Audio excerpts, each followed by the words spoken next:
purposes, which is the way Dancien was slow to go, and they burst out of the stalls, and Dancien taken back through the field. We expect Broadway Flyer to go up and make the running, and he's doing just that.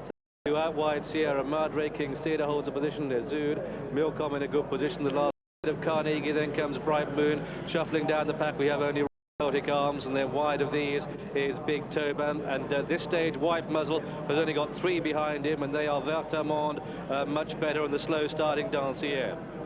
But it's Broadway Flyer leading in the white jacket, on the outside the grey in the yellow, would you believe it, sash, and then running the rail is the white sash of Richard of York, and this massive maroon pressed by Milcom, and then behind these comes Bright Moon, settled mid-division. Apple Tree is in mid-division too. White Muzzle last but one, giving Intrepidity on the outside, sharing second place there with King's Theatre. Then on the outside, Sierra Madre and Celtic Arms. Just in behind these, we have Landa, halfway stage, and Broadway Flyer has kicked clear by about 6 to 8 lengths. King's Theatre, then Intrepidity, and on the outside, races Celtic Flyer is clear by 6 as they come. Just one more turn to take in the 40. Prix de l'Arc de Triomphe for this Broadway Flyer, clear from King's Theatre, Intrepidity, and Richard Hardry travelling well. White Muzzle starting to pick up, but is going to win. And it's Broadway Flyer still clear by 4. Intrepidity the outside, Milcom the unbeaten horse with a run. Try to come with a run, Richard of York. Apple Tree who can't hold on. It's King's Theatre and Richard of York. The pack in dark blue. Carnegie's in 2. Come down towards the winning line, and Hernando, Carnegie and Hernando as they race up towards the line. Hernando the 1-2. Then Apple Tree, and behind that one is Zood. Then came home Bright Moon just in front of Only Royale. Then came White Muzzle and Landa, Milk. Vertamond was last but one, and last of all was Dancien. And so the result of for the international race, which has been won by number 14 Carnegie, owned by Sheikh Mohammed, this one trained by Andre Fabre, a 5th ride in the race for Thierry Janet, who's won it. And in this international race, the only way of distinguishing them is that stupid little blue band. Second horse home, I think, is Hernando. Here goes Carnegie with a rush on the outside, then through on the inside is Hernando built. And as they race up toward the line, it's going to be Carnegie second, through on the inspiring line is Zood the blue. Nearest to us, the paler blue, is Bright Moon, and those are the leading 5, the first 5, 40 Prix de l'Arc de Triomphe. Sheikh Mohammed, he's Jim, the Cambridgeshire. I think he'd have swapped all of those for this, John. His first success in the Prix de l'Arc de Triomphe. His great rival from the Middle East, Khalid Abdallah, has of course won the race twice, but this is the first for Sheikh Mohammed, and one of the 4 runners. He ran today, and the winner of one of those disputed trials, boy, Carnegie, he's won his last 3 races, and won 4. You can't say he wasn't exposed. You can't say either that he isn't bred to win, or wasn't bred to win an art, because his dam, Detroit, took 80. He was bred to Swettenham stud, and he's a great sire, Sadler's Wells, and he's got a great look of that horse too, with the white snip that carries any of his progeny. The Brits have had it. Let's go through the whole race again. But Utaka Tuck, instead of following the old Mackeson, want to be out of the first half dozen, he immediately drops White Muzzle out last half dozen. In fact, at this stage, Jim, he's only got 3 behind him. Yes, Utaka Take just involved in a bit of bumping there with the Brazilian challenger, much better. His tactics, well, they couldn't have been much worse if he... At the moment, Broadway Flyers ahead, but poised behind the Fabre horses, and Andre Fabre is watching this replay with Brufscott. Andre, congratulations. Mixed field, you see so many. Did you think he was the best? He's a beautifully bred horse. Well, he was the more promising, you know. So far he wasn't the best because he already won some Group 2. But I mean, he's got the breeding and the and the other horse, Apple Tree, had done well. He ran a well. good race. I mean, it's a very consistent horse, and he showed that he's always there, you know, in big occasions. And Andre, a big race like this with so many horses, how tense do you get? How important is it to you to train? Too many horses to be tense. That's what the life's all about. Sort of, it's the achievement of long-term work for everybody. So you know, to be really true, it comes later. And just to see this crucial moment here as they work through. You when you were looking there, I was a bit worried to see Broadway Flyer so far ahead, you know. you must go and reach your winner. Thank you very much. Okay, you're welcome. So Andre goes to greet his winner. Let's review the closing stages. Broadway Flyer stretched them, and for one moment I thought that John Hills and his brother Michael were going to gain compensation of that Doncaster defeat, but they haven't really tested stamina today, and Broadway Flyer, well, he's not going to beat these for speed. They've quickened from about a mile out, but he's about to be grabbed. Firstly, on the outside, Pat Edry on intrepidity for a stride or two, but then Carnegie, with about 300 metres to run, takes over, pressed by Michael Kinnan. Well, on the wide outside, here comes White Muzzle. You can just see the snip of his nose. Hernando runs a great too, but it's Thierry Jarnet's day.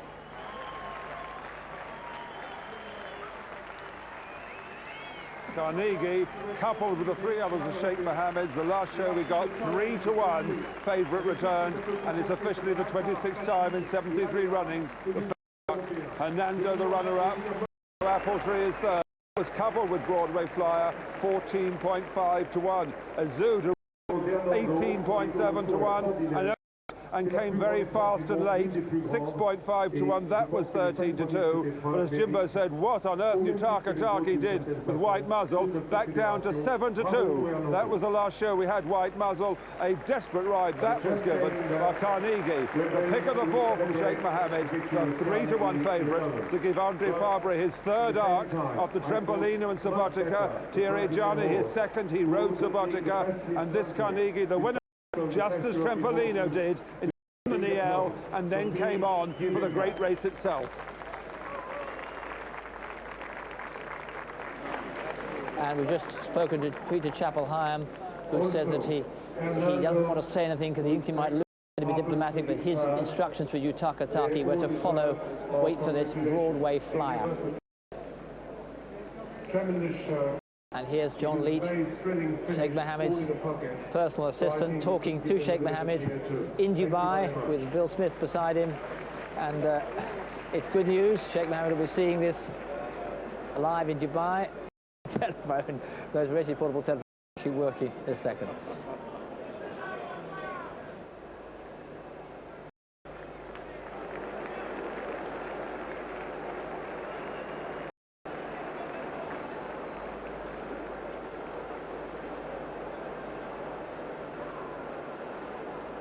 So let's confirm the result then of this, the Forte Prix de l'Arc, the Triomphe.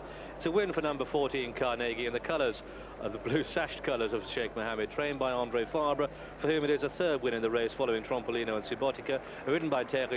Was number 5 Hernando, brought with a determined late rush by Cas Asmussen, Hernando, and the third horse home is Apple Tree, ridden by John Reed. And don't forget, for betting purposes, if you backed Intrepidity, King's Theatre and Richard of York, you're on Carnegie as well. Now, while the winner prepares to come back, of the jockeys and trainers have happened to White Muzzle, nearer last and first turning for home. I talked to him, he said, Tomo, let's say to do. I don't want to say any more, no comment. So I think that's a diplomatic of what happened to the riding of number 9 White Muzzle. What about the others? Only Royale, very strongly fancied, looked a picture before the race. Frankie Dettori told me that she just going too fast for her all the way. Pat Edry reported that Intrepidity was going as well as anything 2 furlongs out, but just didn't pick up. A driving finish, and there the Maktoum family from Dubai.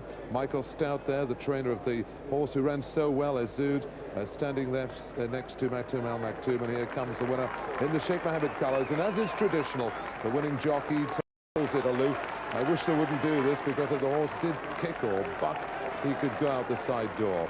But shortly he'll come back to the cheers of the great French crowd here. It must be about 8 or 9 minutes since he passed the post first, and there'll be as big a cheer, I think, from the French racegoers for this one as there were for the British racegoers for Lock Song.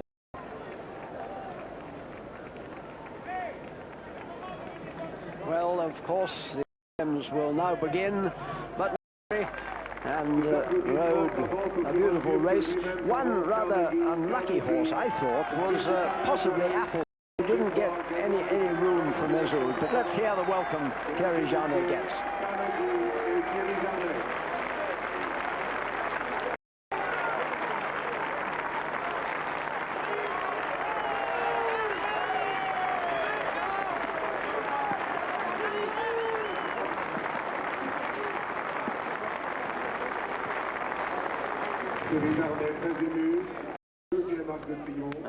He stood same winners enclosure. And don't forget an achievement for Robert Sangster, who bred Detroit. Sheikh Mohammed himself, at least one of his brothers is, and they always share the family triumph, whoever wins. We expect to see Alwydion make the running. That's drawn 7 on the wide outside. There's the last horse offered forward. Eltish is the one nearest to us. The stalls are on the stand side, so Alwydion going straight from the 7th stall, running to his draw, should give plenty of room to Stiletto Blade, Pennycamp and Green Perfume on the inside. Green Perfume and Takatam could well be held up a little bit today. They race away, and Fard gets the lightning run, but taken back, and it's now Eltish running the rail, but Alwydion striding through on the outside. The horse with the noseband sharing second with Eltish is Stiletto Blade. Then Fard, who got the run of the rail, is on the rail. Pennycamp's behind that. Then comes Takatam, and the back marker is Green Perfume. So they're through the first quarter mile. Alwydion to the left of the picture, just blazing the trail to Eltish. Then on the outside, Stiletto Blade following these through. Then comes Pennycamp. Fard's got room for his manoeuvre for a rail run. Takatam's got room too, and they're come past the halfway stage, down towards the 3 furlong marker. Alwydion up in class, but not up in distance. Eltish, the pink cap, striped cap Fard, Pennycamp starred cap. Behind these in the purple colour, Stiletto Blade poised for a run. They're past the 3. Alwydion still has it by a half to Eltish. Fard's got the room on the rail if he's going to make a run.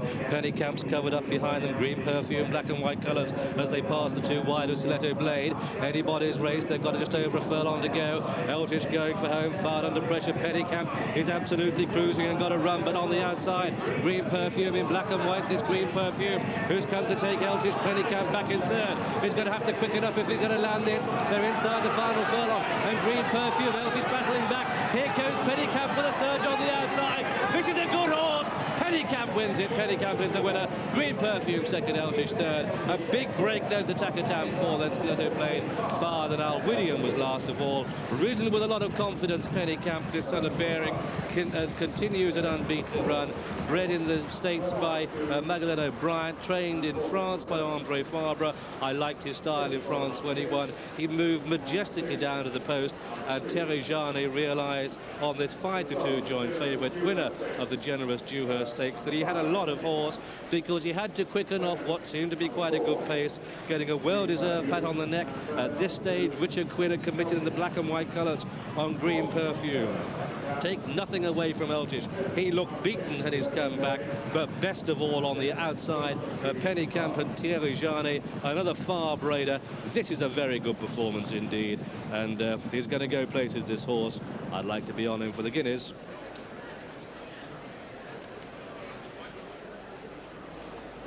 Well, 2 points of interest here. Eltish drawn 1 against the rails, just pecks slightly as it comes out the stalls. Don't think it has any bearing at all on the finish of the race. But for those of you who've been following the form closely, the interesting thing is at the back of the field, Green Perfume, for the first time in his career, is finally learning to settle. Richard Quinn has got him out, just got him to just drop the bit slightly.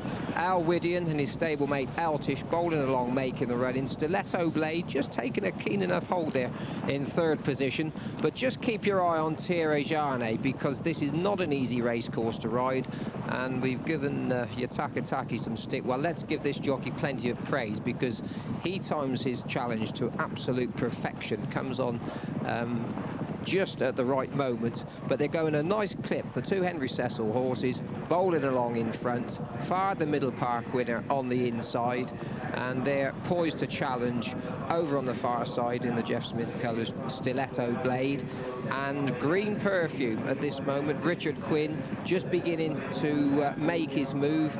it's very easy in hindsight to say maybe he should have waited a little bit longer, because he's timed his challenge to perfection to beat Altish, the horse that he obviously thought he had to beat. But just look at Thierry Jarny in the catbird position. They've only got probably 75 yards to go at this point. He pulls him out, lengthens his strides, changes up into that other. He's been on the drift all the way, 8-1 bar this leading trio, but it's a wide open race.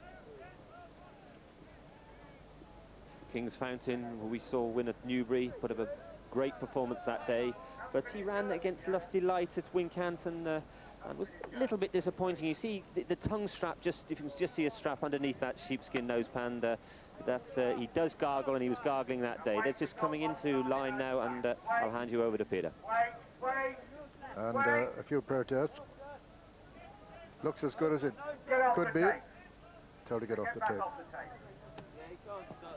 That's Tipping Tim, as near to the tape as any of them. Hang on, sir, hang on, sir.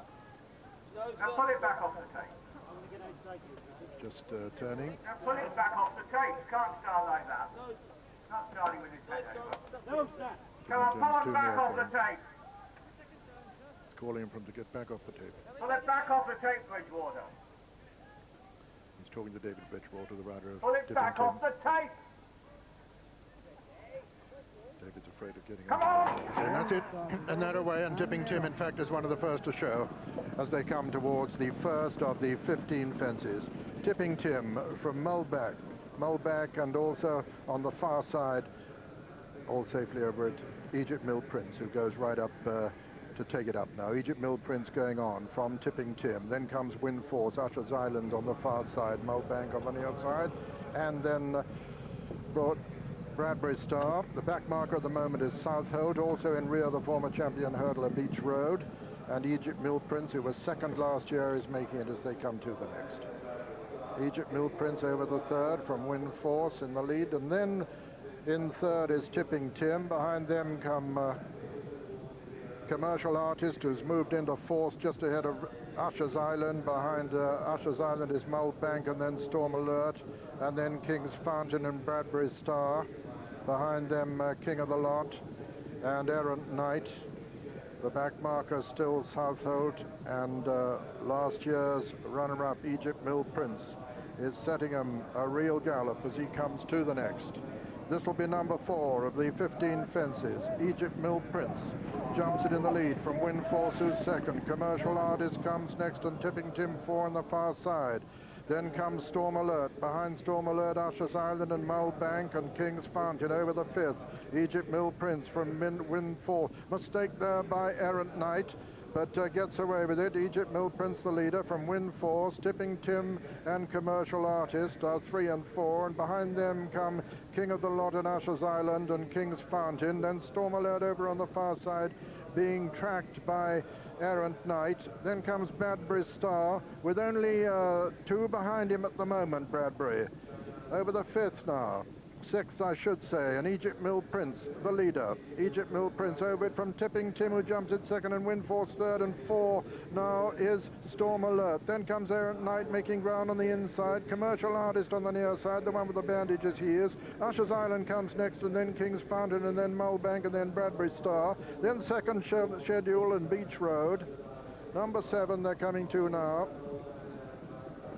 Egypt Mill Prince and Tipping Tim. Tipping Tim right up there with him, the 92 winner, and Tipping Tim in fact going on now once again in the lead from Egypt Mill Prince 2nd. Then comes Commercial Artist 3rd, 4 is Storm Alert, 5 Usher's Island, 6 Errant Knight, 7 King's Fountain making ground on the outside, and just behind him is Mulbank over the 8th, and Tipping Tim landed clear over the 8th. Southold is still one of the back markers. Windforce has lost a lot of ground. Beach Road has got it to do to get in touch.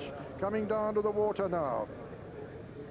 And over it, and Tipping Tim lands over it in the lead from Egypt Mill Prince. Then comes Commercial Artist. Storm Alert on the inside. Coming to the first of the ditches now. Tipping Tim by about 2 from Egypt Mill Prince, and behind Egypt Mill Prince is Commercial Artist. And King of the Lot has been pulled up there.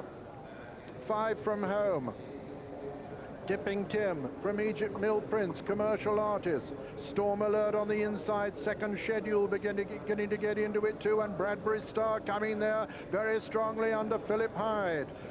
But it's still Tipping Tim the leader as they come to the final ditch, 4 out.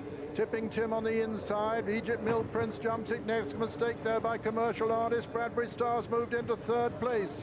It's Tipping Tim from Egypt Mill Prince, Bradbury Star is 3rd, second schedule 4, and Storm Alert 5 as they race down the hill towards the 3rd last fence. And David Bridgewater looks over his right shoulder, sees Egypt Mill Prince there, but also Bradbury Star, the top weight, coming there very strongly. He'd be the second in Mackeson history to win it in succession if he manages to do so. Southolt's coming there strongly on the outside. Tipping Tim is the leader over it. Egypt Mill Prince is still second. Southolt's a folder there, and Tipping Tim is the leader from Egypt Mill Prince, and Bradbury Star is still coasting. Second schedule is in 4th place. 2 out. Tipping Tim towards the right, lands in the lead from Egypt Mill Prince and Bradbury Star, and second schedule, and then Storm Alert, and Bradbury Star, here's Prix still coasting as he comes to challenge for the lead now. Bradbury Star takes it up and races towards the final fence, the leader from second schedule over on the far side. It's Bradbury Star and second schedule at the final fence in the Mackeson. Bradbury Star on the near side, second schedule fighting back at the far side. Bradbury Star lands in the lead from second schedule. Bradbury Star is nearest to him. Second schedule under pressure over on the far side. Bradbury Star, the 1993 winner, has it by half a length as they race to the line. Second schedule is fighting back. It's going to be a photo. It's a photo at the end of the 1994 Mackeson between Bradbury Star and second schedule. Egypt Mill Prince came next, and then Commercial Artist, and then Storm Alert and Beach Road, and behind them Tipping Tim. And behind Tipping Tim was Usher's Island, and then Errant Knight. And King's Fountain was in fact the last to finish. It's a photo finish, and it's close too between number 1, Bradbury Star, owned by Mr. James Campbell, trained by Josh Gibbard and written by Philip Hyde, and number 3, second schedule for Ireland, owned by Mr. Hugh McMahon, trained by his daughter Annette McMahon, and ridden by Kevin O'Brien. And it's just as close for 3rd place between Egypt Mill Prince and Commercial Artist, number 7 and number 8. Bradbury Star, has he achieved his 8th victory over the course and become the second in history to win the Mackeson Gold Cup in successive years, or has second schedule, who fell 3 out in 93, breasted him at the line? It's very close between the two.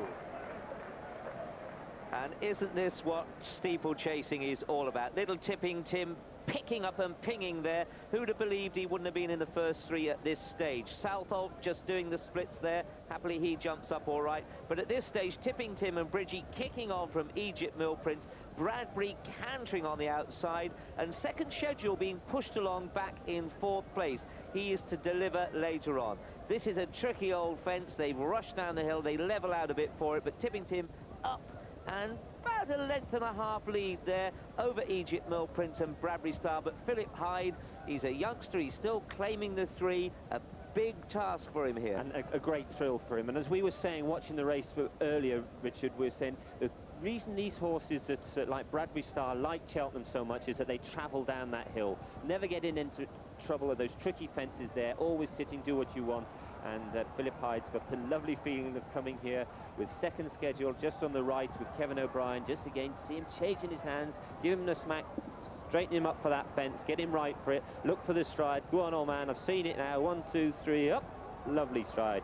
And Philip Hyde not wanting to press the button too hard on the Bradbury Star yet. He knows that he'll idle in front. Look at his old ears just beginning to prick. He thinks, I've done enough, I've been in front, and Philip Hyde's is saying, no, please just hang on up to that run-in. And the crowd's roaring. Horses will very often, when the other one comes to them, they like to be in front and they will race a little bit. And when you're up that run-in and you're hanging on in front, you think to yourself, I'm going to hopefully just keep hanging there. The old horse will just pull out a little bit more for a few strides, but you are really looking for that lollipop. And look at his ears, old Bradbury, as he's thinking, well, have I done enough or not? And as they get to the line, it's a desperate thing. That angle is actually slightly misleading, because you would think that second schedule had won by a clear head. But as we look back at it, I think Bradbury's Star has got the verdict, and there's a man with Julian now who has a vested... Not. Sustained support for her down to 6-1. 8-1 Captain Dibble now becomes the Twiston Davis #1. 9-1 Country Member. 10-1 Lord Relic from 12, and 12-1 sustained support for Josh Gibbard's runner. He's in terrific form, Fighting Words. 14-1 the Irish Challenger Commercial Artist. 16 bar. We join Peter O'Sullivan. Don't get on the gate, jockeys, please. And they're being called in, told not to get on the gate. Get on the gate. Inside here, boys. This is no good. Look where we are. Several of them very close to the tape. Why don't we all take a turn? All take a turn if you want to. Get further over. Anyone who wants to get further over.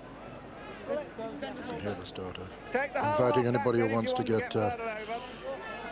further over they Come on, can. take them all back if you want to They're get told further to over. turn and come back. They're too near the tape. These 16 runners who are about to compete in the richest chase of the season so far, and the 38th running of the Hennessy Gold Cup, and they're walking in. Is he going to let them go this time? Now don't get over the tape. Don't get over the tape. He's not happy with it. One One horse over has the got tape. the tape in his mouth. Pull him off the tape.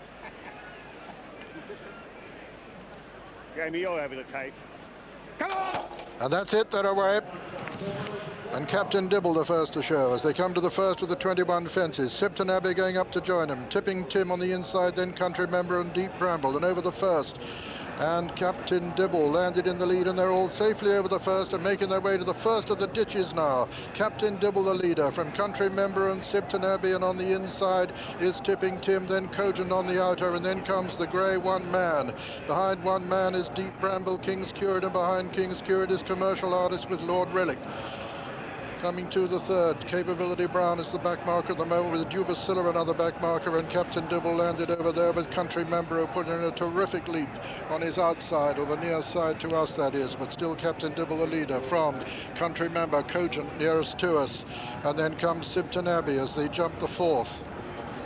Tipping Tim came next. Capability Brown jumped at 16th, and 15th was Dewhurst and 14th was Martimick. Captain Dibble at the fifth.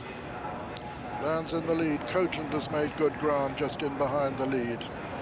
But it's Captain Dibble on the right as we see them now. Cogent on the left. Between horses is Sipton Abbey. Over on the far left, the Irish Challenger Commercial Artist. The grey One Man not far behind him. And then on the inside is Country Member. But Captain Dibble and Cogent the 93 winner, disputing it at the moment. From Commercial Artist in third under Graham Bradley. And then comes four Sipton Abbey. Then the grey One Man as they race towards the cross fence now for the first time. This will be number 6 of the 21 fences, and Cogent landed over that in the lead. Cogent the leader from Captain Dibble and Commercial Artist, then Sipton Abbey on the inside of One Man. Deep Bramble comes next, and just in behind them Country Member and Give Us a Buck. Another plain fence now before the first open ditch, which is number 8. And as they come to it, Captain Dibble over on the far side, Cogent towards the left or near side to us as we see them. Cogent landed in the lead from Captain Dibble and Commercial Artist. Just in behind Commercial Artist, Country Member and Sipton Abbey and Deep Bramble, and behind them One Man. An open ditch now. Cogent landed in the lead, and they're all safely over that ditch. And coming down to the next, number 9, and Cogent still the leader from Commercial Artist and Captain Dibble over the 9th, and then One Man and Deep Bramble, Sipton Abbey. Behind them, Fighting Words. Capability Brown is still just about the back marker. As they come to the fence, it'll be the last next time round. And Cogent, the leader, by 2 from Commercial Artist, Captain Dibble and Sipton Abbey. Then comes Lord Relic, and on the near side, Deep Bramble, Give Us a Buck and One Man, and Fighting Words, and on the far side, Tipping Tim with Chatham, and just behind them, Dubasilla making a little bit of ground, and then Martimick over the water, and Cogent is the leader by 2 from Commercial Artist. One man moves up into 3rd place with Sipton Abbey on his inside, and then Fighting Words, then Captain Dibble and Deep Bramble, and behind them Country Member, and then Lord Relic, and on the outside Give Us a Buck, and King's Curate has dropped back to last. They go out into the country now, and Cogent, the 1993 winner, is still leading the field from Commercial Artist for Ireland, then another previous winner, Sipton Abbey, then Fighting Words on the outside of One Man, and then Deep Bramble, and behind them Captain Dibble, and making ground on the outside is Dubasilla. And over that one, still Cogent. A mistake by Dubasilla, who lost about 4 or 5 places at that one. 3rd of the ditches now, Cogent from Commercial Artist, then One Man who goes into 3rd, then Sipton Abbey, Fighting Words on the outside, then Country Member, Give Us a Buck, and then Deep Bramble, then Dubasilla getting closer once again, being tracked by Martimick over the 14th, and Cogent once again the leader. Cogent the leader from Sipton Abbey and Commercial Artist. Brad going the shortest way on the inside on Commercial Artist, going up to dispute the lead, in fact, now as they come to this 1-7 out. Cogent from Commercial Artist. One Man the Grey just in behind the lead, then Fighting Words on the near side. Lord Relic is very well in contention. Cogent and Commercial Artist, 6 out now. Cogent lands in the lead once again from Commercial Artist. Then comes One Man with Tony Dobbin, hasn't moved a muscle on him yet. Then comes Sipton Abbey behind them. Lord Relic going well, then Country Member over on the far side. Chatham, a previous winner, next. Then comes Fighting Words, but still Cogent the leader. Cogent under Mr. Chris Bonner, 21-year-old amateur Chris Bonner, by about 2 from Commercial Artist. Lord Relic and Richard Dunwoody moving closer, and One Man still very close in contention, and Tony Dobbin hasn't moved on him yet. They come to the cross fence, 5 out. Cogent landed in the lead there from One Man who moved into 2nd, Commercial Artist 3rd. They're racing now towards the home turn with 4 fences left to jump in the Hennessy, and it's Cogent the leader from One Man the Grey, still going well. Lord Relic coming there on the outside. Commercial Artist moves into 2nd over on the far side. Just in behind them come Tipping Tim, and then Lord Relic. Dubasilla's making ground in behind the lead, but as they come down now towards the 4th last, it's Cogent and One Man who land together in unison with Commercial Artist close over on the far side. Lord Relic travelling smoothly in 4th. They're coming down to the final ditch now in the 94 Hennessy, and Cogent lands in the lead from One Man and Cogent together there. There's very little between them. It's One Man on the near side, Cogent on the far side, Commercial Artist just in behind them, Lord Relic, and One Man landed in the lead there for the North for Gordon Richards. It's One Man the leader from Lord Relic in 2nd, then Cogent and Commercial Artist. One fence between One Man and victory, hasn't been asked a question yet. One Man jumps it clear of Lord Relic in 2nd, and Commercial Artist 3rd, and Cogent 4. They're racing into the closing stages, and it's One Man being chased all the time by Lord Relic. But it's One Man who's going to hold him and win it. One Man wins the 1994 Hennessy Cognac Gold Cup, but he wins it in a canter with his ears pricked, and Lord Relic is 2nd and 3rd, Commercial Artist. 4 came Cogent, and 5 Chatham, and 6 Country Member, 7 Dubasilla. 8 behind them was Deep Bramble. Behind Deep Bramble was Sipton Abbey, and then came Tipping Tim, and then Martimick, and those are the only finishers. The faller, incidentally, which I didn't have time to tell you 3 out, was Capability Brown, but One Man the winner, number 16 at 4-1, and the full official result of the 1994 Hennessy Cognac Gold Cup. First, number 16, One Man, owned by Mr. J. Hales, trained by Gordon Richards, and ridden by Tony Dobbin on his first ride here at Newbury. Second was number 14, Lord Relic, owned by Mrs. H.J. Clark, trained by Martin Pipe and ridden by Richard Dunwoody. Third was number 10, Commercial Artist, owned by Mr. Michael J. O'Neill, trained by Victor Bowens in Ireland and ridden by Graham Bradley. And fourth was last year's winner, number 2, Cogent, owned by Pell Mell Partners, Jim Chromiak and Richard Gilder, trained by Jeremy Glover and ridden by Mr. Chris Bonner. And the hero of the 1994 Hennessy Cognac Gold Cup gets an immediate 14-to-1 quote from Corals for the Gold Cup, 12-to-1 from Ladbrokes. And here they are down the back, and just in the middle of your picture there, you can see with the white breast skirts, that's Dewhurst just going to the fence, just picking up too early and landing in the fence. I suppose pace does that. They're beginning to race down that back, and Adrian Maguire and the filly did very, very well to recover from that, but their chance had gone. Now they're turning into the straight, and the whole host of horses with a chance. And there's the big grey horse cantering under Tony Dobbin. Lord Relic under Richard Dunwoody going very well. In the front there is Cogent and Mr. Chris Bonner. What a tremendous ride he's having. Brad slapping Commercial Artist down the shoulder, getting the best out of him. But it's all to play for here, Richard.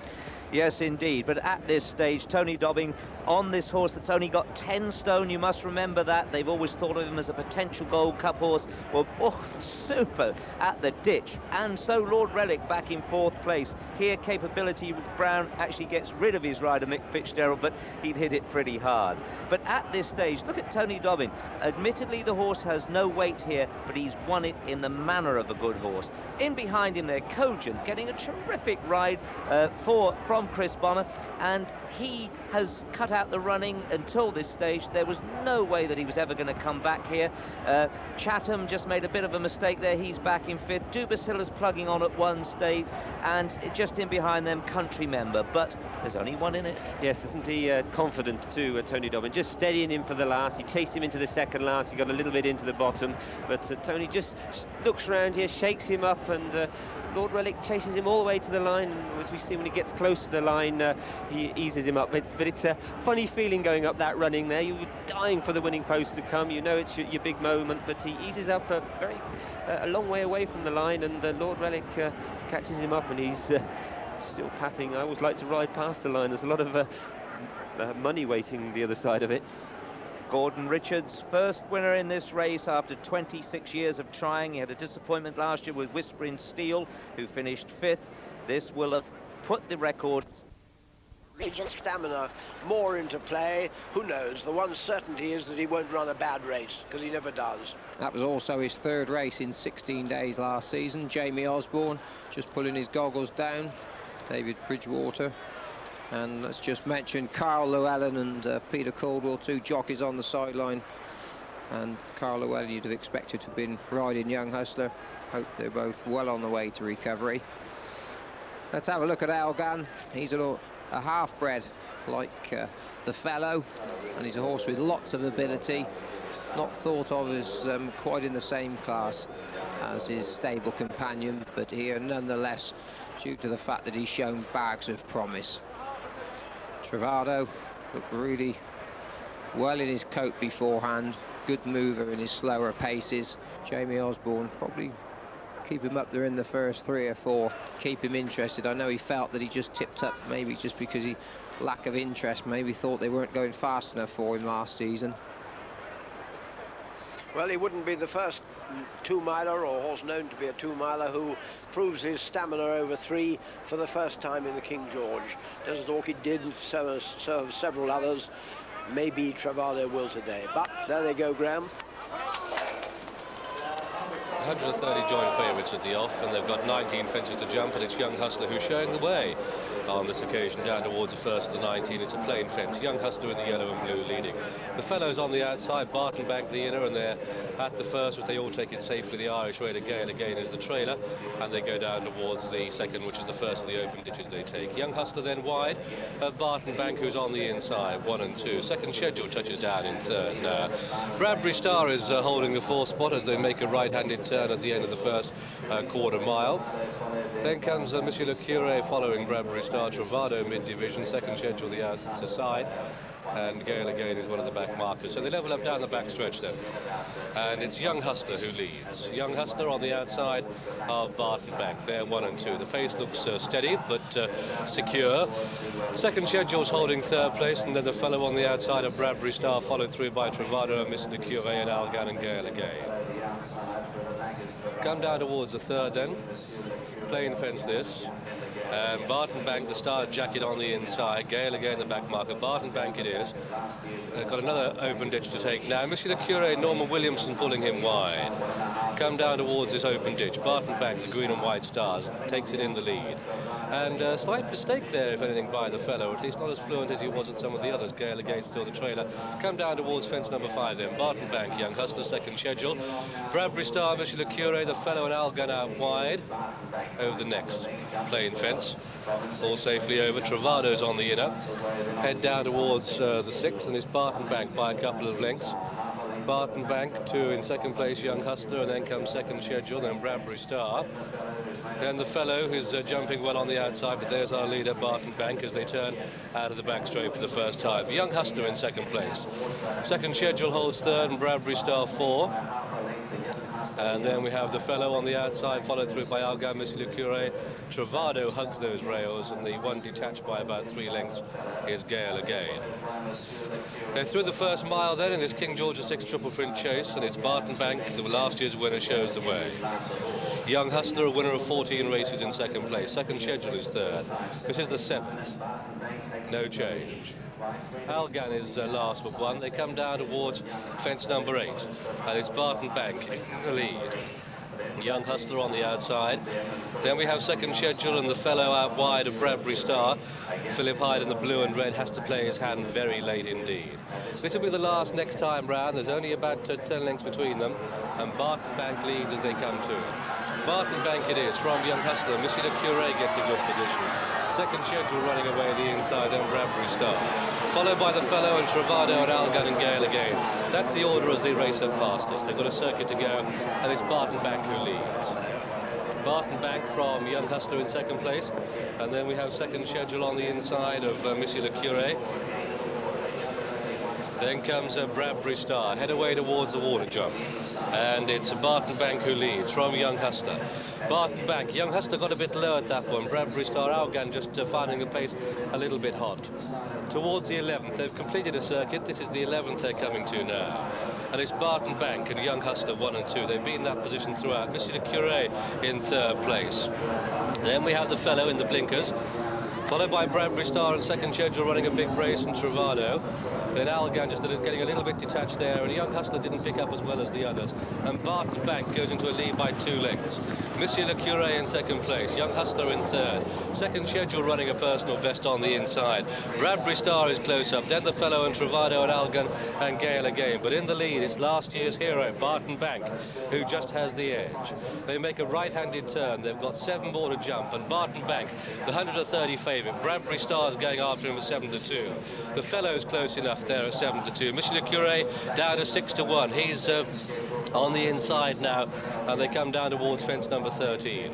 This is a plain fence, and at it was Barton Bank. From in second place, the faller there was Travado. Travado went at that one. Horse and jockey are okay. This is the 14th. This is the ditch, and it's Barton Bank. Monsieur le Cure in orange. Then goes the Young Hustler, the fellow on the outside. Then second schedule, and Bradbury Star certainly close up. It's getting tough now. They've got 5 more to jump. Barton Bank still just has the edge to Monsieur le Cure. Bradbury Star in the blue and red getting closer. Young Hustler, the fellow's out very wide indeed. He didn't take that one well. They've got 4 to jump in the King George. Barton Bank, Monsieur le Cure, second schedule the inside of Bradbury Star. This is 4 from home. Barton Bank, Monsieur le Cure, Bradbury Star in second schedule, who's certainly running his best race for a long time. The fellow looks beaten, so too Algan and Young Hustler as they begin the turn into the home straight. They've got 3 to jump, and it's Barton Bank in the lead. Orange colours, Monsieur le Cure. Here goes Bradbury Star in the blue on the outside of second schedule. Back in 5th place is Algan, who's certainly started to go forward. The fellow is beaten. At the top of the home run, they've got 3 to jump, and it's Barton Bank. Bradbury Star being ridden along. Monsieur le Cure in second schedule on the inside. 3 out here. Bartonbank not that high. Monsieur Le Curé, a mistake. He didn't want to make one then. They've got 2 to jump. And Bartonbank has the edge. Clear by 5. 2 out. Bartonbank comes to it. Foot perfect. Second schedule in second. Monsieur Le Curé third. Bradbury Star hasn't got the answers. Algan staying on well. 1 more fence to jump, and it's Bartonbank. Clear by 6 to 8 lengths. He's got this fence between him and victory in this race at the last. And he's gone through the top of it. And he's unseated Adrian Maguire. And this goes the whole, gives it to Algan, who's come through from nowhere to take up the running. And Algan going on from Monsieur Le Curé down towards the final fence. And Algan's going to take it up towards the line. Algan it is. Algan is the winner. A photo second, a close call. Monsieur Le Curé second schedule. Then we had Young Hustler. These are clear of Bradbury Star. And so there is the hero bar that final fence. Bartonbank and Adrian Maguire had the race in their grasp, and it went to that fall, gave the race to Algan. This horse is only a 16 to 1 chance. He's only a 6-year-old. This in the colours of the Marquise de Moratala, trained in France by Francois Dumas, ridden by Philippe Chevalier, having his first look at the track. And so the French neglected have come home to take this, the King George VI and Triple Prince steeplechase. A sad and ejected, oh so sad Bartonbank, and an even more depressed Adrian Maguire, who, well, came to that final fence with the race in his grasp, but that race slipped away. It's gone over to France again. The fellow who was much favoured in the betting, well, he couldn't land the race. But look at this Algan in the red colours coming through into 3rd place there. 3rd place at best. Gale again is pulled up. Bartonbank comes down towards the final fence. He doesn't pick up at all. Gives Adrian absolutely no chances at all. Adrian keeps hold of the reins. It would have been a superhuman effort to leap on board again. But now the race, the whole complexion of the race has changed as Bartonbank has saddened ejected Maguire come back. The whole complexion of the race changes because it goes to number 1, Algan. A very close call indeed between Monsieur Le Curé and second schedule for 2nd and 3rd, and I'm determined to leave that one to the judge.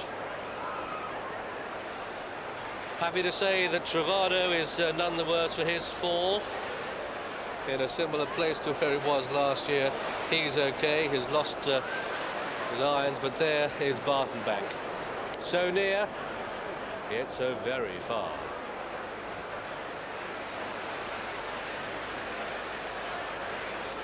So Algan wins it on default, almost, but it's his name that'll go down into the form books, and he was given a smashing ride by Philippe Chevalier. Kept niggling and nudging along because he wasn't travelling at all well for most of this race. Didn't come into himself until the last couple of furlongs, and a real staying chaser this, and just keeping up the incredible record of Francois Dumas, a winner with Nupsala, a couple of wins with a fellow, a win with Algan. I'm surprised the French aren't coming over here in droves following Francois' success. And some very tired horses will be coming back after that great race. Adrian talking to the connections of Bartonbank, who I'm quite certain will be sympathising with him. A jockey's nightmare is what happened to Adrian. And there's the Duke, who will also knows exactly how it feels and how Adrian must be feeling. You're coming to the last on a horse who has dived at the 3rd last, and do you sit still and make him try and pop it, or do you ask for the stride? Adrian decided to ask, but Bartonbank was too tired, didn't get up high enough, and hit the fence so hard that he literally, we often say, he gave Adrian no chance, but in that case there was no chance. He was ejected, and no man alive could have sat there. Well, I did warn you. But this wonderful French record in the King George VI, indeed, not wonderful French record, it's a wonderful Francois Dumas record, and there he is with his 2nd string.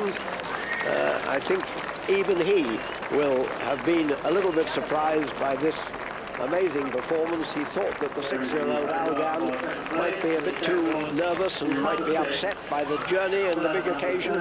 Well, if he was, it didn't show. Algan at 16-1, the 7th choice of the punters. It did touch 20-1, and one punter's won £15,000. It's £1,050 at 14-1, picks up 15 grand for Algan. They've just announced that Monsieur Le Curé is runner-up. That's at 6-1. Some hefty each-way bets landed by Monsieur Le Curé. The second schedule was sent off at 20-1, and young Hustler, 4th a year ago, is 4th again, this time at 14-1. They sent Barton Bank off.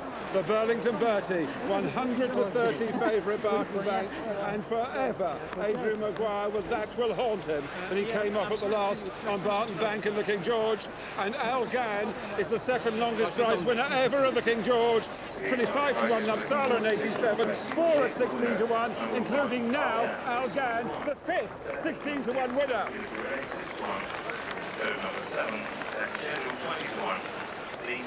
For the jockeys of you in the stand thinking that Adrian Maguire should have sat still at the last, just study the first fence in the straight. This is how he's ridden this horse throughout the race. It's how he always likes to be ridden at his fences. You have got to commit him, and he hurdles this fence. Now just watch this, he barely gets 18 inches off the ground. Asks him, comes up, flicks his front feet through it. That race, and that jump rather, has just put him into the lead, enabled him to go to the second last and have a commanding position. Adrian knows that he's met the second last just right, but going to the last, this horse is just getting tired. Any other horse, and I'd have criticised him for really committing him at the last, but he's one of those horses, I think if you just make half an effort, then you get him on the floor, and John really wasn't an awful lot more he could have done. No, I suppose that being as far as in front as he was, he could have taken a pull and pop, but no, he decided to go for it, and I quite agree with you. That would have been 99 people out of 100, jockeys out of 100 would have done the same, and none of them would have sat on. But here comes Monsieur Chevalier, living up to his name on Algan, who in the early stages of this race, as you said, I think has given it a really persevering ride, a schooling ride really, because this is only a 6-year-old experienced over French hurdles and French fences, but an extraordinary performance by the rider. Now we can see now this awful jockey's nightmare which occurs to Adrian Maguire. Yeah, Barton Bank coming to the last. Now 1, 2, he asks, and Barton Bank just doesn't pick up. And when that happens, I can tell you, well, you can tell them. Well, there are no half measures there. He made his mind up. The horse put down again. Whether he was right or whether he was wrong is irrelevant now. But Adrian just trying to jump back on him again there. But the horse just began to tie up 10 strides from that last. He was tired, and there was no doubt that Adrian had to make his mind up one way or the other. To come down towards the final flight. This large action that has the edge, large action, but Absalom's Lady joins issue the far side, Jazilar the stand side, they race up towards the line, and Absalom's Lady going on from large action back into Jazilar, and then comes Landafar up towards the line, large action rallies Absalom's Lady, it's going to be close at the line, Absalom's Lady, large action, that's close. And it was close, originally given the dead heat, then given to Absalom's Lady. Here, Absalom's Lady back out to 9-2. They did the 6-1 herd this morning. Corals did lay that. Flaky Dove is uneasy, has touched 5-2, the champion hurdler, but the bookmakers are all trying to get it as lots of other horses are being backed, especially Jazila into 7-2, and money now for a tour at 4-1. There you go, the eye catchers. Absalom's Lady looked magnificent, so did Jazila. Flaky Dove was the one that impressed Graham going to post. Jazila was the one they went for in the betting ring. Let's join Graham. Race away then for this, the bonus sprint Christmas hurdle. It's over 2 miles, and Myself going out in front. She's used to front running, did a lot of the pace work last year when she won 6 out of 7, and Jamie Osborne certainly not messing about in the colours of the Elite Racing Club, and it's Myself clear by 4. Oh dear, goodness gracious me. Rather dived at the first, but she got away with it. And they come down towards the second. Myself from Jazilar in second place. Myself the leader from Jazilar in second, and then showing third is Landafar in the beige jacket. They're at the second flight now. Flaky Dove's over in fourth place, hurdling well. Absalom's Lady, and at Tours is the trailer, made all when it won at Ascot. They come up past the stands, and it's Myself who's certainly set the race alight. Clear by a couple of lengths to Jazilar in second. The gap is 4 lengths. That finds Landafar in third, and then Flaky Dove, Absalom's Lady, and the back marker is at Tour, ridden by Alan McKay. Right-handed turn, then spin away around the turn and race away down towards flight number 3. Myself it is, by a couple of lengths to Jazilar. Flaky Dove the inside of Landafar is pulling hard. Absalom's Lady up wide, and then comes Tour. Race down towards flight number 3. Myself has the edge. Here's Prix, running well for Jamie Osborne. But on this corresponding day last year, the finale hurdle at Chepstow, she jumped it well. From in second place, Jazilar in the red cap. The grey mare on the outside, Absalom's Lady. The beige jacket, Landafar. The red jacket, Flaky Dove, marked wire on board on the champion hurdle. And again, she rather reached for that. Did Myself. Myself it is. From Jazilar in second, and then Absalom's Lady the outside of Landafar, with Flaky Dove going the shortest way, and just getting a good run through on the inside, Flaky Dove. Just a length behind that is at Tours. They make a right-handed turn, go down the back stretch, halfway then in the bonus sprint Christmas hurdle. And on the front end, Myself only by a length. 5 lengths would cover the pack now. Jazilar is second, Absalom's Lady third, Flaky Dove the inside of Landafar, and then we have our Tours. They've completed that turn, race down towards flight number 5. They jump 8 in this 2-mile race, and it's Myself that still just has the edge, but only just, only a neck in front of Jazilar now. Absalom's Ladies are wide of the 4 who are lying across the track for 3rd, 4th, 5th and 6th places. A Tour wasn't as fluent as that as he has been, and it's still Myself who has the edge. Myself only by a head now to Jazilar the outside. Red cap, that one, worn by Richard Dunwoody now. They come down towards the third last. Myself the inside of Jazilar, the length back to Landafar, and then Flaky Dove in the red jacket, travelling well. Absalom's Lady the outside, and Tour only 5 lengths off the pace. Doesn't Flaky Dove jump well? Hasn't got the pace on the flat though to go and get close to Jazilar at this stage. Myself's running the inside and running well on this softened ground. Then Landafar, and on the outside Absalom's Lady, and Flaky Dove being pushed along by Mark Dwyer now. Tours tries to get into the argument. All to play for. Start the turn in, half a mile to go.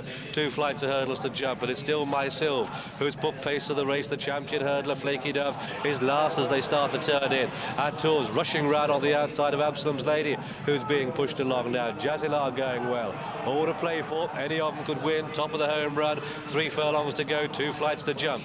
Myself under pressure now for Jamie Osborne. Jazilar. Here comes Tours and Absalom's Lady. Then Landafar, and Flaky Dove tries to get going again on the outside. Good night to Myself. Come down towards the third last. And it's Tours who's come from last to share it with stable companion Absalom's Lady, who just jumps the better Absalom's Lady. Myself the back marker now.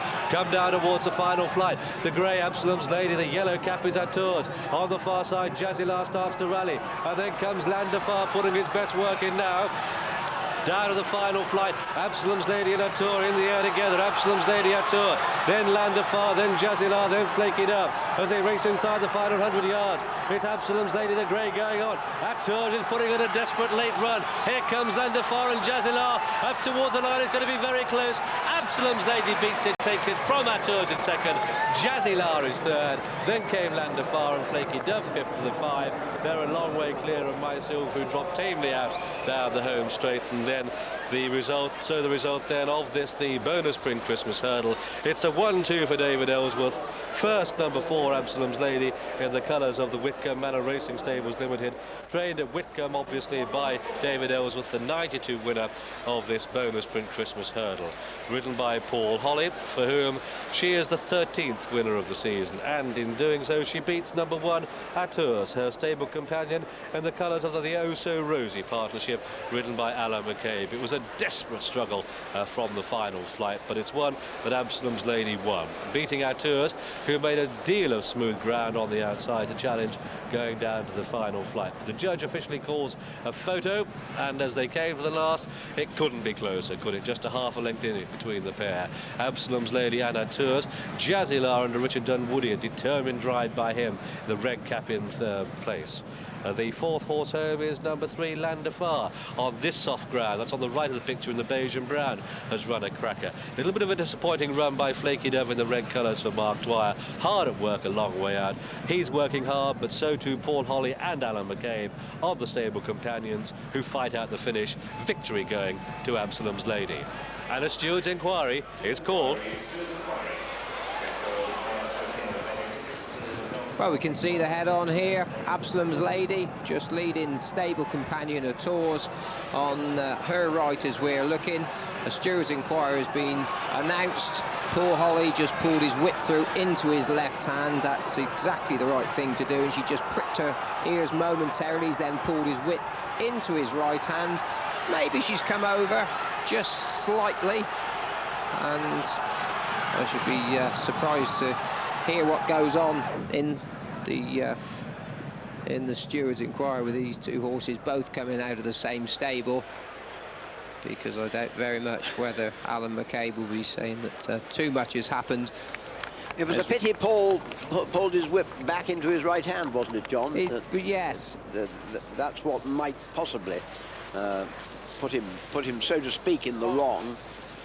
If indeed the stewards find the first thing they have to decide is whether there was interference, and with any luck they'll decide that there wasn't.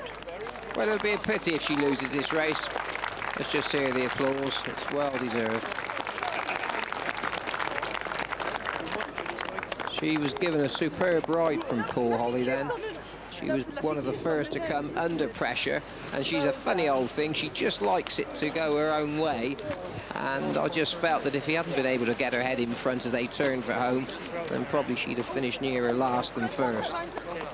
But what a cracking mare. She's won 2 races over fences, and good races too this season. What a wonderful, tough all-rounder. Typical, really, of the fine horses that David Ellsworth's been producing for such a long time. Never the outcome of the steward's inquiry when they dish out medals for bravery. Absalom's Lady must be pretty high up. She really battled away there. Returned the 9-2, clear 4th favourite, and did touch 6-1 in the offices this morning. The runner-up, a Tour, a 4-1 chance. Jazila was 3rd, sent off at 7-2, and Flaky Dove, the uneasy 2-1 favourite, but still in line to retain her title. She'll be better at Cheltenham in March. But the steward's inquiry going on, but at the moment it's Absalom's Lady at 9-2 and stable companion a Tour at 4-1. I shouldn't think David Ellsworth minds whichever way the result goes. Fences to be jumped this time. Gold Cup and Lord Relic, the two coming to the first with Earth Summit between them. They're going a very steady pace in this early stage of the race. And the Coral Welsh National, in which they've all safely jumped the first, and now very steadily making their way towards the winning post here at Newbury on this first circuit. The race that was originally run in Cardiff over the water now. Safely over that, and Gold Cap the leader at a very steady gallop from Lord Relic on the inside and Party Politics and Earth Summit and Deakin's Boy, and then comes Capability Brown, Chatham, and finally Master Oates.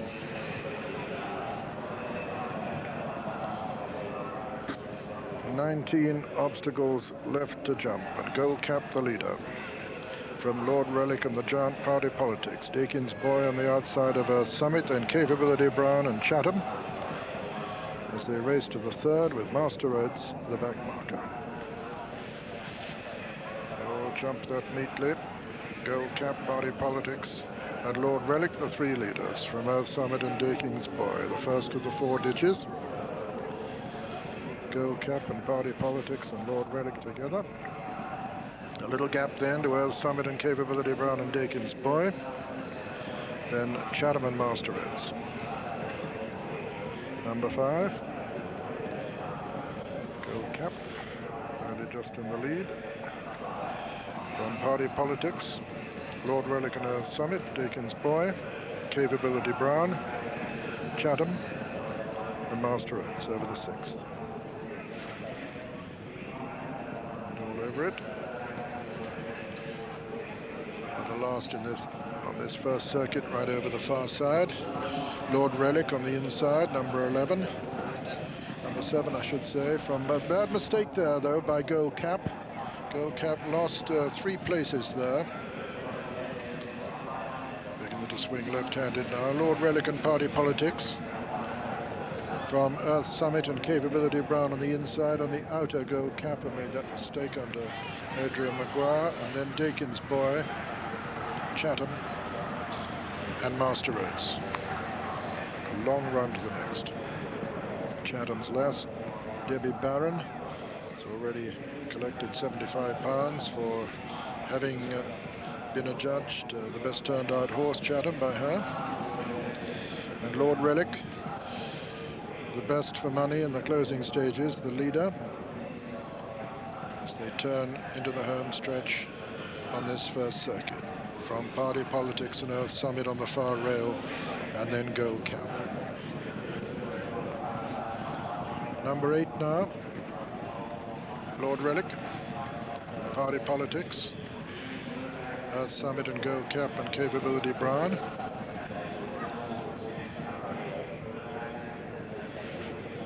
Party Politics just about landed in the lead there from Lord Relic, but these two just... Oh, and Lord Relic has broken down. Lord Relic is going to be pulled up. Oh, that's sad. He's been pulled up, Lord Relic, and Party Politics jumped out in the lead.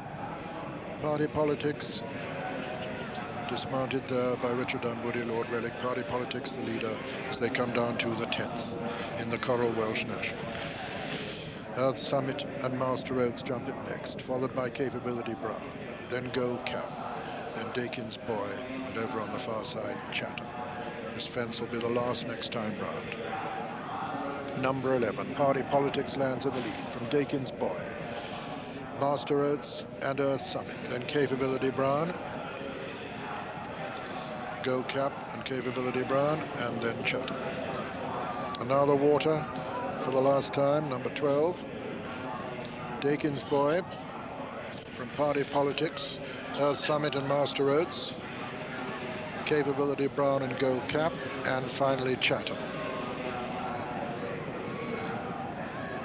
And all these horses going well within themselves at the moment as they go out on a final circuit in this 99th running at the Coral Welsh National. Run this afternoon at Newbury, and Dakin's Boy the leader from Party Politics and Gold Cap as they race towards the 13th. Then come Earth Summit and Master Oates. Slight mistake there by the 4 times course winner Chatham. The third of the ditch is number 14, Dakin's Boy from Party Politics, Master Oates and Earth Summit. Then Capability Brown, Chatham, and under pressure, Gold Cap. Number 15, Dakin's Boy from Master Oates, who makes a slight mistake there, just goes through the top of that one. Earth Summit on the inside. Chatham has made a bit of ground on the inner. So is Capability Brown. Well, they're still on the outside. 6 out this is Party Politics and then Gold Cap. Dakin's Boy and Master Oates there, and Master Oates fluent all right at that one. Dakin's Boy the leader. From Master Oates, the sheepskin noseband, then Earth Summit, then nearest to us, the giant Party Politics. On the far side is Chatham getting closer with between him Capability Brown. 5 out that was. Gold Cap is the back marker. Dakin's Boy is the leader from Master Oates and Earth Summit as they begin to swing left-handed now. And this long run to the home stretch with 4 fences to be jumped in the Coral Welsh National. And Dakin's Boy on the inside of Master Oates. Then comes Earth Summit, then Capability Brown with Gold Cap trying to get back into it again, very determined Adrian Maguire. And behind them, Chatham and Party Politics has now dropped back to last.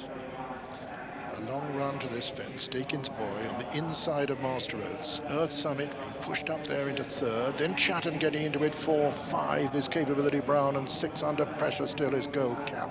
Master Oates with the sheepskin noseband travelling very sweetly nearest to us. From on the far side, Dakin's Boy.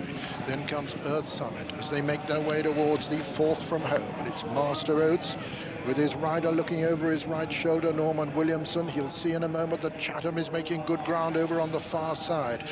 Master Oates, 4 out, lands in the lead from Chatham, who jumps it second.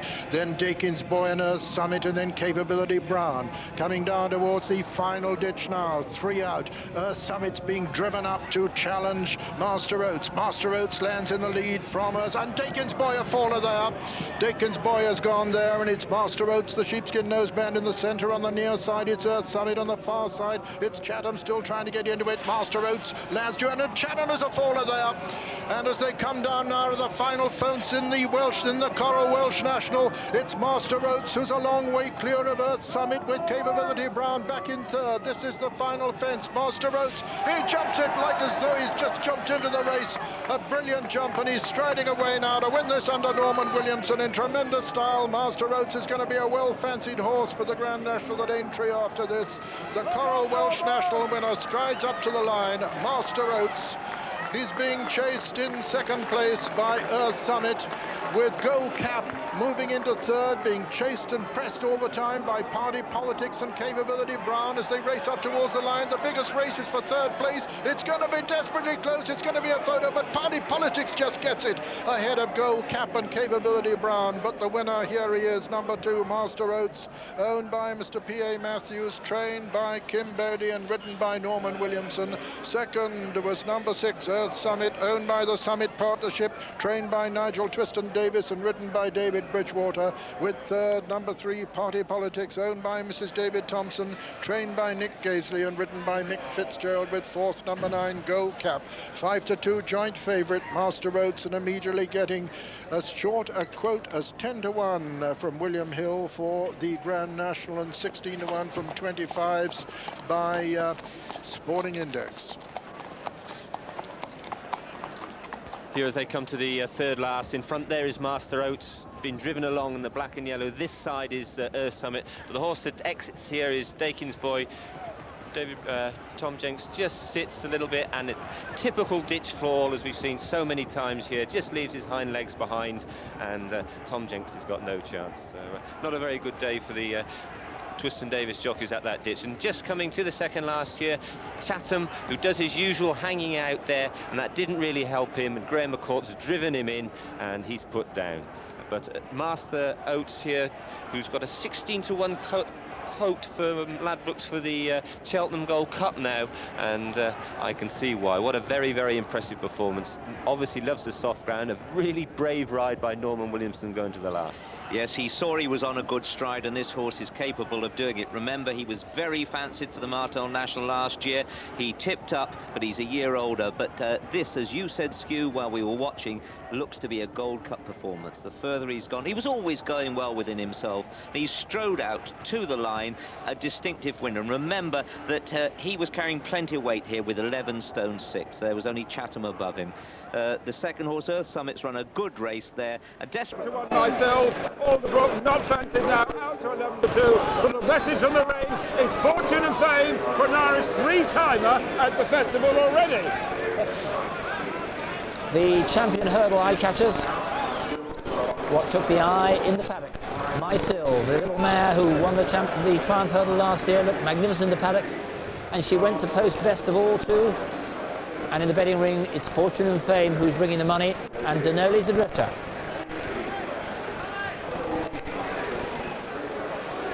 Fortune and Fame looked incredibly well. He's the winner of the Irish champion hurdle for the last 2 years, and like 2 or 3 of these Irish horses, he's been held up in his preparation. He just had the 1 run so far this season at Fairy House, and had the good novice Aries Girl behind him.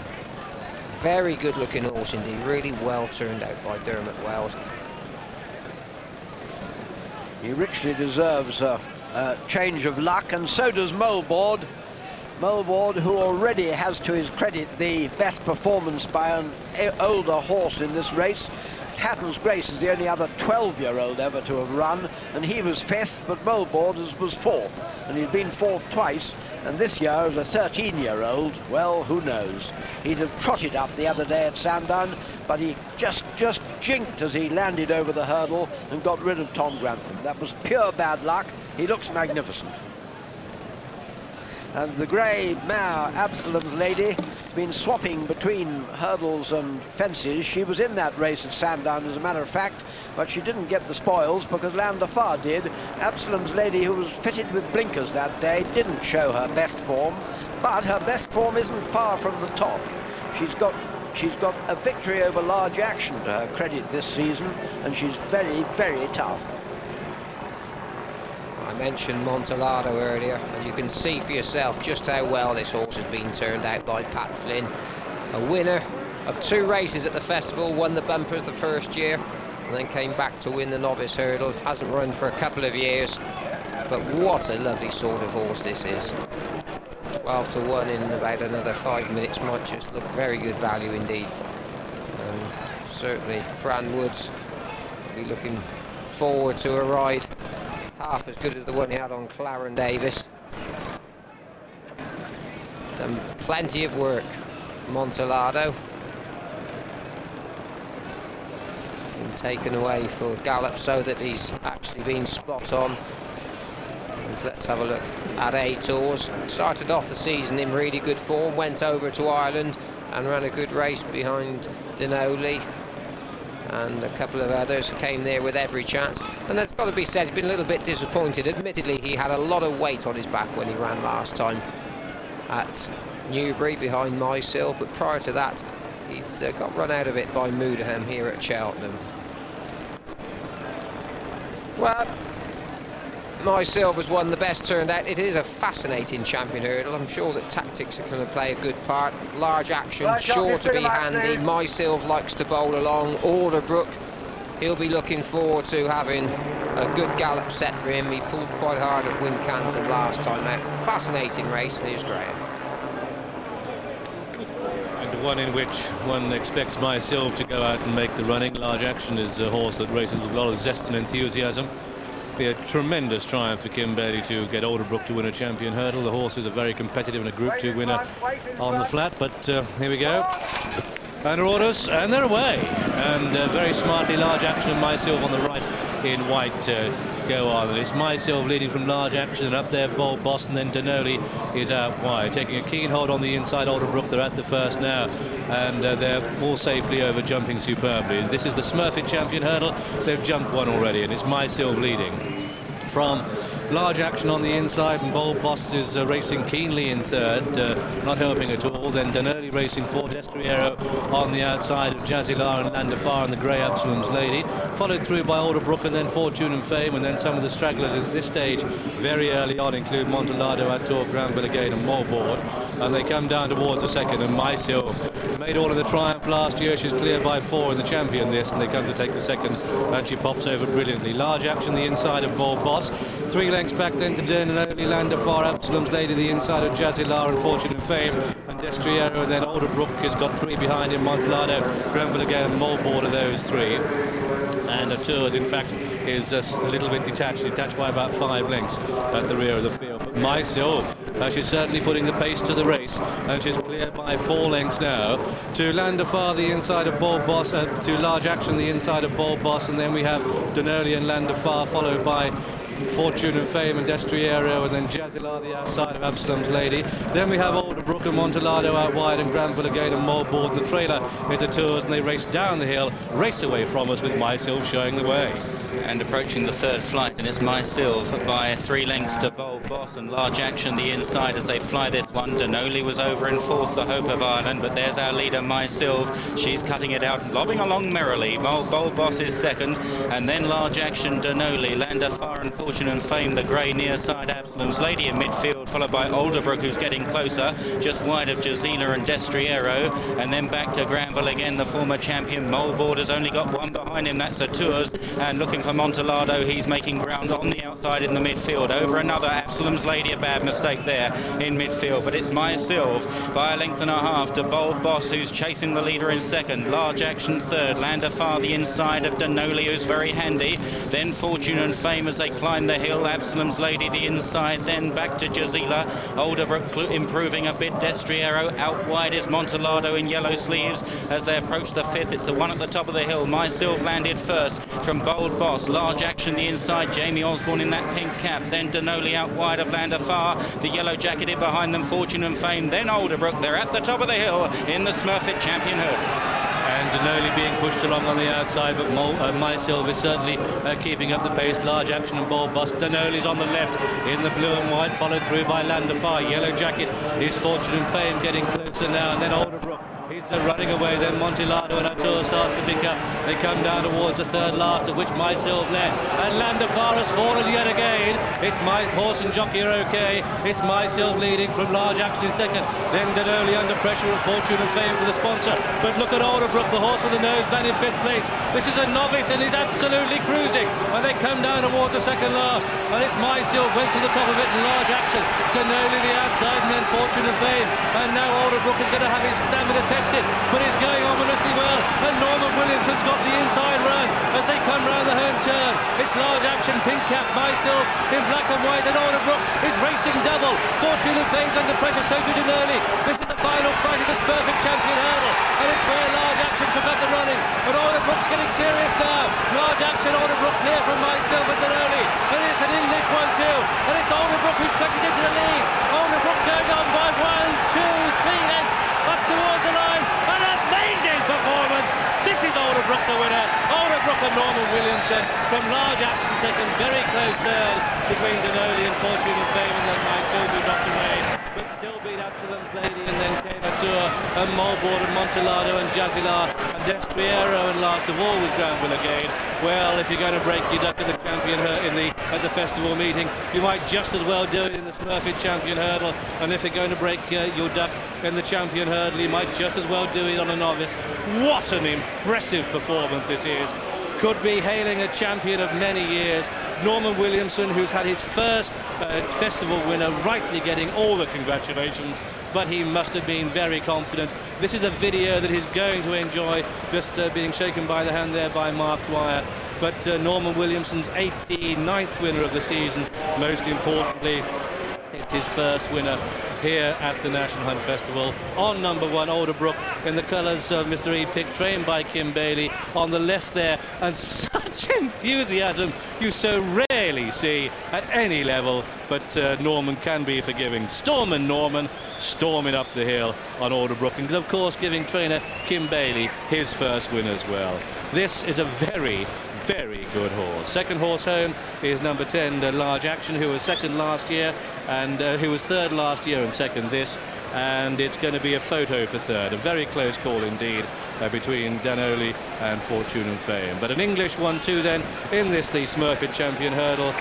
3 weeks ago this horse was a 50 to 1 chance, and he's gone and taken the champion hurdle in sensational style.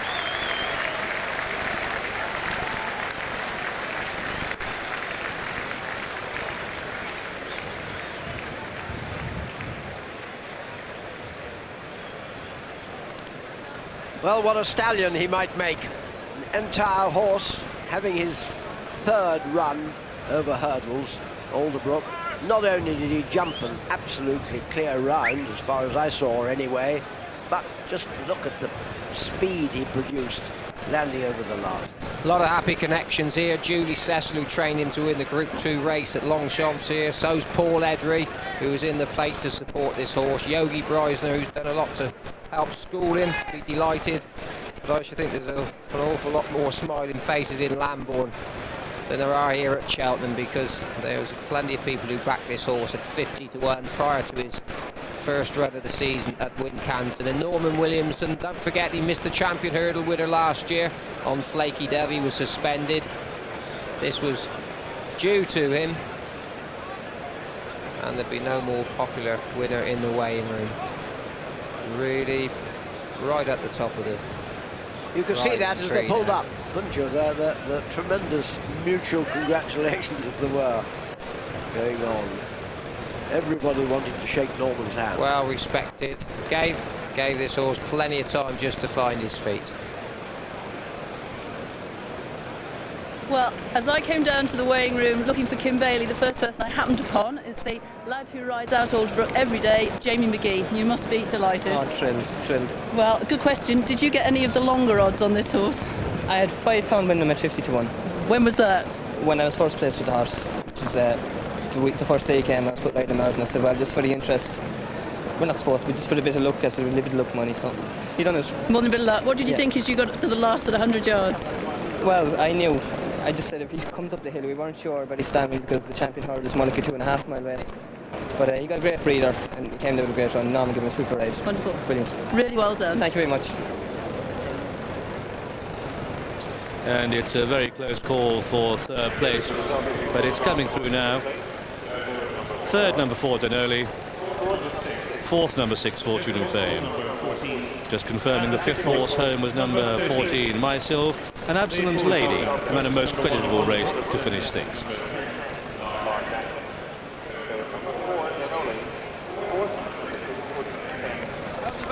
So, Alderbrook and sponsors Dan Cruz sponsoring all the Lambourne horses, or the vast majority of them. And what a tremendous training performance this has been from Kim Bailey. Wife Tracy looking stunning in her new black and white outfit. She's a major factor in the success of Kim's setup at Lambourne. He's won the Grand National with Mr. Frisk. He's got an outstanding chance of winning the Gold Cup on Thursday with Master Oates, and this first win for him at the festival. Well, if you're going to have a winner, your first winner might as well be the champion hurdle. Simple arithmetic, third in the opener for him. Obviously gave him a fairly good guide as to this lad's chances, and they've got a super team down there.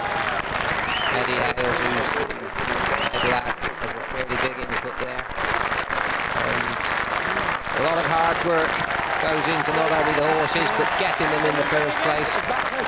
And well, it'll be a long time before Norman stops smiling, hopefully. It'll be a hope raiser for Master Oates too, because both these horses have been going out twice a day, up Kim Bailey's short gallop, but Alderbrook too goes on the two work a day system with Master Oates. They've been doing it together, and well, let's hope it works equally well on Thursday. He did jump so well. I watched him just particularly over the second hurdle, and he'd settled much better than he had at Wincanton and jumped so well, taking everything in his stride. And he'd have been a brave man at Longchamp in October if you thought that he'd be standing here in the winner's circle at Cheltenham today, following the footsteps of Royal Gate, the last novice to win the champion hurdle. Of course, this horse has had far fewer experience over obstacles than Royal Gate did. Just 3 runs, absolutely amazing. Well, he's a son of the great and late Ardross. I've got him with me now. Perhaps, as I said, he'll carry on Ardross's work in the stud.